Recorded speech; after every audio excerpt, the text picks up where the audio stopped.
এই ছবিটি খুব চেনা চেনা মনে হচ্ছে, তাই না? তোমরা কি জানো এই ছবিটি কোন সময়ের? কে বা এঁকেছিলেন এই ছবি? এটি হলো 1930 সালের ডান্ডি মার্চের গান্ধীজির পদযাত্রার এক ছবি। ছবিটি এঁকেছিলেন বিশ্ববিখ্যাত শিল্পাচার্য নন্দলাল বসু। 1822 সালে বিহারের মুঙ্গেরে জন্মগ্রহণ করলেও ওনার পৈতৃক বাড়ি ছিল হুগলি জেলার জেজুর গ্রামে। তিনি ছিলেন অবনীন্দ্রনাথ ঠাকুরের অন্যতম শ্রেষ্ঠ ছাত্র। বিশ্বকবি রবীন্দ্রনাথ ঠাকুর তাকে শিল্পের মাস্টারমশাই বলে অভিহিত করেছিলেন।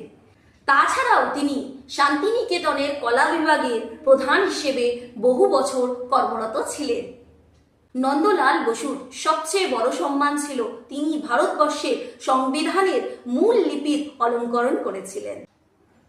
তিনি গান্ধীজির আমন্ত্রণে 1938 সালে জাতীয় কংগ্রেসের হরিপুরা অধিবেশনে বিখ্যাত হরিপুরা পোস্টার্স অঙ্কন করেছিলেন।